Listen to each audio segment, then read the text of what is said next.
अभी काफ़ी लोगों का कुछ कमेंट्स आ रहे हैं और वो बहुत ज़्यादा कंफ्यूज्ड है और वो पूछ रहे हैं कि सर आप पहले तो कुछ और आटा बताते थे खाने के लिए और अभी कुछ दिनों से आप गेहूं का आटा खाने के लिए बता रहे हैं। तो हम तो बहुत ज़्यादा कंफ्यूज्ड है, मतलब गेहूं का आटा खाए ना खाए, क्या लो कार्ब आटा खाए, क्या करे, तो बहुत ज़्यादा कंफ्यूजन है। तो इस कंफ्यूजन को प्लीज़ दूर करिए। तो आज इस कंफ्यूजन को दूर करेंगे और बताएंगे कि क्या आप लोग को लो कार्ब आटा खाना चाहिए या गेहूं का आटा खाना चाहिए। नमस्कार दोस्तों, मेरा नाम डॉक्टर अनुपम घोष है। मैं एक डायबिटीज कोच हूं और एक फिटनेस न्यूट्रिशन स्पेशलिस्ट। तो बहुत ज़्यादा कंफ्यूजन है लोगों में कि पहले मैं लो कार्ब आटा बोलता था खाने के लिए और अब कुछ दिनों से मैं गेहूं का आटा बोल रहा हूं खाने के लिए। तो करे तो क्या करे। तो देखिए, अगर आप लो कार्ब आटा खा सकते हैं तो सबसे अच्छी बात है, लेकिन लो कार्ब आटा जो मार्केट में अवेलेबल है वो 400 रुपये से लेके 800 रुपये तक उसकी कीमत है। तो अगर आप लो कार्ब आटा खरीद के खा सकते हैं, अफोर्ड कर सकते हैं,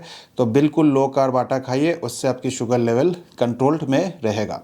लेकिन बहुत सारे लोगों का ऐसे भी कमेंट्स आया मेरे पास कि सर जो आप आटा रिकमेंड कर रहे हैं वो आटा हम नहीं खरीद सकते, वो आटा हम अफोर्ड नहीं कर सकते हैं, और अफोर्ड करते भी है तो उसकी टेस्ट अच्छी नहीं होती है। तो क्या वो लो कार्ब आटा खाना ज़रूरी है डायबिटीज़ रिवर्सल के लिए? लो कार्ब आटा जो है अवेलेबल नहीं है हमारे देश में, हमारे स्टेट में। तो क्या हम लो कार्ब आटा नहीं खाएंगे तो हम डायबिटीज़ रिवर्स नहीं कर पाएंगे? तो ऐसे तमाम सवाल मेरे पास आ रहे थे और इसीलिए मैं कुछ दिनों से गेहूं के आटे के ऊपर वीडियोस बना रहा था, क्योंकि ज़्यादातर लोग जो है लो कार्ब आटा जो है वो अफोर्ड नहीं कर सकते, या उनके कंट्री में या उनके स्टेट में या उनके गांव में वो अवेलेबल नहीं है। लेकिन गेहूं का आटा आपको हर जगह पे मिल जाएगा, हर कंट्री में मिल जाएगा। तो क्या गेहूं का आटा खा के डायबिटीज़ रिवर्स नहीं कर सकते? बिल्कुल कर सकते हैं, और यही चीज़ मैं आप लोग को सिखा रहा हूं।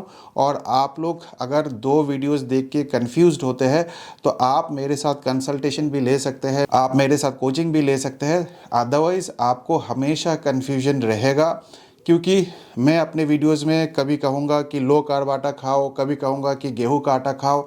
कोई और वीडियो आप देखेंगे तो वो कहेंगे कि गेहूं का आटा नहीं खाना चाहिए, ये जीएमओ होता है, इसमें ग्लूटेन होता है, इससे आपकी शुगर लेवल और बढ़ जाएगी, इससे आपका पेनक्रियास ख़राब हो जाएगा। तो आपको हमेशा ही कन्फ्यूजन रहेगा। तो एक प्रॉपर कोचिंग लेना बहुत ज़रूरी है, और अगर आप कोचिंग नहीं लेते हैं तो आपको हमेशा ही कन्फ्यूजन रहेगा, ठीक है। लेकिन फिर भी मैं कोशिश करूँगा कि आज आपकी थोड़ी सी कन्फ्यूजन दूर कर दे और आप लोग को गेहूं के आटे के बारे में थोड़ा सा और बताए।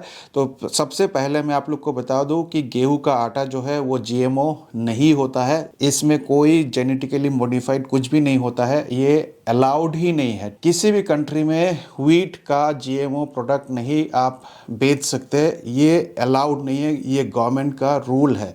इस बात को आप लोग समझ लीजिए। तो कोई भी फसल जो है वो जीएमओ जेनेटिकली मॉडिफाइड नहीं होता है, तो भूल जाइए वो सारे चीज़। अब आता है कि ग्लूटेन होता है उसमें। जी हाँ, ग्लूटेन होता है गेहूं में। जो ग्लूटेन होता है, ग्लूटेन का मतलब क्या है? ये भी एक टाइप का प्रोटीन है, लेकिन कुछ लोगों को ग्लूटेन की एलर्जी होती है। अगर आपको ग्लूटेन की एलर्जी है, खास करके जिनको सीलिएक डिजीज होता है, तो वो ग्लूटेन को पचा नहीं सकते हैं, उनकी पास वो क्षमता नहीं होती है, एंजाइम नहीं होता है पचाने का।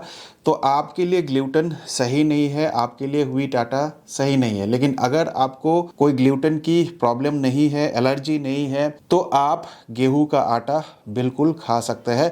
लेकिन गेहूं के आटे के साथ प्रॉब्लम क्या है कि इसकी ग्लाइसीमिक इंडेक्स बहुत हाई है, इसकी कार्बोहाइड्रेट कंटेंट 100 ग्राम में बहुत ज़्यादा है, तो आपका शुगर लेवल निश्चित रूप से बढ़ाएगा। तो करे तो फिर क्या करें? तो जैसे कि मैं हमेशा कहता हूं कि ग्लाइसीमिक इंडेक्स सब कुछ नहीं होता है, ग्लाइसीमिक लोड पे आपको फोकस करना है। तो मार्केट में आपको बहुत सारे ऐसे आटा मिल जाएंगे जिसकी ग्लाइसीमिक लोड काफ़ी कम है। तो अगर आप अफोर्ड कर सकते हैं तो ज़रूर लीजिए, लेकिन अगर आप अफोर्ड नहीं कर सकते हैं तो आप गेहूं का आटा खा के भी अपनी डायबिटीज़ रिवर्स कर सकते हैं। गेहूं का आटा का ग्लाइसीमिक इंडेक्स काफ़ी हाई होता है और साथ ही साथ ग्लाइसीमिक लोड भी काफ़ी हाई होता है। लेकिन अगर आप गेहूं का आटा खाना चाहते हैं तो उसके ग्लाइसीमिक लोड को कम किया जा सकता है। जी हाँ दोस्तों, उसकी ग्लाइसीमिक लोड को कम किया जा सकता है। कैसे करेंगे? तो सबसे पहले पोर्शन साइज पे आपको ध्यान देना है कि एक बार में 50 ग्राम से ज़्यादा गेहूं का आटा ना ले। 50 ग्राम की गेहूं के आटे से आपको 2 रोटी बन जाएंगे, उससे ज़्यादा ना ले। उसमें आपको 30 से 35 ग्राम के आसपास कार्बोहाइड्रेट मिलेगा, जबकि उसकी भी ग्लाइसीमिक लोड काफ़ी हाई होगा। तो उसमें आपको हमेशा घी लगा के खाना। तो जो रोटी आप खाते हैं उसमें घी लगाइए, दोनों रोटी में घी लगाइए। घी का ग्लाइसेमिक इंडेक्स, ग्लाइसेमिक लोड 0 है। तो घी का ग्लाइसेमिक इंडेक्स 0 है तो उससे आपकी ग्लाइसेमिक लोड जो है रोटी का वो काफ़ी हद तक कम हो जाएगा। ज़्यादातर लोग क्या करते हैं कि वो रोटी और सब्जी और दाल खाते हैं, तो सब्जी में भी आपको ज़्यादातर कार्बोहाइड्रेट ही मिलेगा, दाल में भी आपको कार्बोहाइड्रेट ज़्यादा मिलेगा। तो आपको कोशिश ये करनी चाहिए कि रोटी के साथ प्रोटीन और फैट की मात्रा ज़्यादा रखें, ठीक है। प्रोटीन और फैट मिला के जब आप रोटी को खाएंगे तो उसकी ग्लाइसेमिक लोड काफ़ी कम हो जाता है, और जब ग्लाइसेमिक लोड कम होगा तो आपकी शुगर लेवल को नहीं बढ़ाएगा। तो क्या कॉम्बिनेशन करनी है इसके ऊपर मैंने बहुत सारे वीडियोस बनाए हैं। रोटी के साथ आपको कैसे कंबाइन करके खाना है, तो आप सब्जी ले सकते हैं, दही ले सकते हैं, पनीर ले सकते हैं, चिकन ले सकते हैं, मटन ले सकते हैं, एग्स ले सकते हैं। इससे आपको हेल्दी फैट और प्रोटीन भी आपको मिल जाएगा, ठीक है। तो अगर आप वेजिटेरियन हैं तो आप प्रोटीन के सोर्स आप पनीर के रूप में ले सकते हैं या फिर सोया चंक्स के रूप में आप ले सकते हैं। और अगर आप नॉन वेजिटेरियन हैं तो ये दोनों चीज़ तो आप ले ही सकते हैं, साथ ही साथ आप चिकन, मटन, फिश, एग ये सारे चीज़ भी साथ में लेंगे तो आपकी शुगर लेवल नहीं बढ़ेगा। तो कोशिश हमेशा यही करना है आपको, जब भी आप रोटी खाएं तो उसके साथ प्रोटीन भी हो और साथ ही साथ फैट भी हो। जब आप प्रोटीन और फैट के साथ रोटी खाएंगे, गेहूं का रोटी भी खाएंगे, तो उसकी ग्लाइसेमिक लोड काफ़ी कम हो जाएगा और आपका शुगर लेवल नहीं बढ़ेगा। तो इस वीडियो को ज़्यादा से ज़्यादा शेयर करिए, क्योंकि बहुत लोगों को कन्फ्यूजन है। उनको लगता है कि 500-600 का आटा अगर वो नहीं खाएंगे तो वो डायबिटीज़ रिवर्स नहीं कर पाएंगे। ऐसा बिल्कुल भी नहीं है। अगर आप 500-600 रुपये का आटा खरीद सकते हैं, खा सकते हैं तो बहुत अच्छी बात है, बिल्कुल खाइए, कोई प्रॉब्लम नहीं है उसमें। लेकिन अगर आप अफोर्ड नहीं कर सकते हैं तो भी कोई प्रॉब्लम नहीं है, आप गेहूं का आटा खा के भी आप अपनी डायबिटीज़ रिवर्स कर सकते हैं। और यही चीज़ हम अपने कोचिंग में सिखाते हैं। अगर आपको लगता है कि आप खुद से डायबिटीज़ रिवर्स नहीं कर पा रहे तो आप हमारा कोचिंग भी ले सकते हैं। नीचे जो आपको नंबर दिख रहा है इस नंबर पे फ़ोन करके आप हमारा डाइटिशियन से संपर्क कर सकते हैं और हमारा कोचिंग प्रोग्राम के बारे में भी जान सकते हैं। डायफिट में हम लोगों को प्रिसीजन न्यूट्रिशन से उनकी डायबिटीज़ रिवर्स कराते हैं। हम डायफिट डाइट को देते हैं।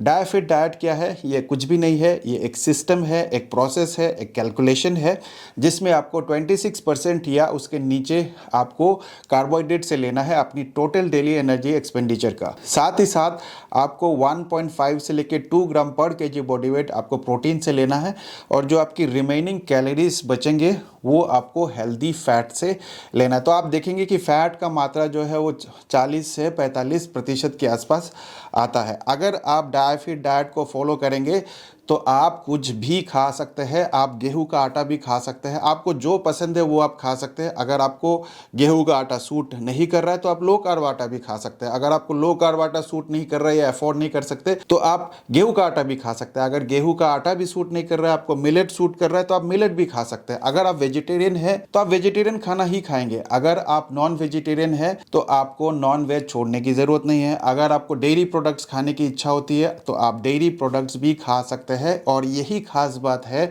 डायफिट डाइट का। तो इसीलिए डायफिट डाइट को फॉलो करिए। अगर आपको कॉन्सेप्ट समझ में अभी भी नहीं आता है तो नीचे जो नंबर दिख रहा है इस नंबर पे फ़ोन करके डायफिट डाइट के बारे में भी आप पता लगा सकते हैं। तो वीडियो को ज़्यादा से ज़्यादा शेयर करिए, और उम्मीद करता हूँ इस वीडियो को देखने के बाद आपकी जो कन्फ्यूजन है कि मैं पहले कभी लो कार्ब आटा बोलता था खाने के लिए और अब गेहूं का आटा बोल रहा हूँ तो ऐसा क्यों बोल रहा हूँ, तो आपकी कन्फ्यूजन उम्मीद करता हूँ इस वीडियो को देखने के बाद दूर हो गया होगा। वीडियो को यहाँ तक देख लिया और अभी तक लाइक नहीं किया तो लाइक ज़रूर कर दीजिए, इससे मुझे थोड़ा सा मोटिवेशन मिलता है इस तरह के वीडियोस बनाने के लिए। चैनल में नए हैं, पहली बार आए हैं, अभी तक सब्सक्राइब नहीं किया है तो सब्सक्राइब करके बेल आइकन दबा दे, क्योंकि इस चैनल में आपको इस तरह के इंफॉर्मेटिव वीडियोस मिलते रहेंगे। तो इस वीडियो में इतना ही, मैं मिलूंगा आप लोगों से एक नए वीडियो के साथ।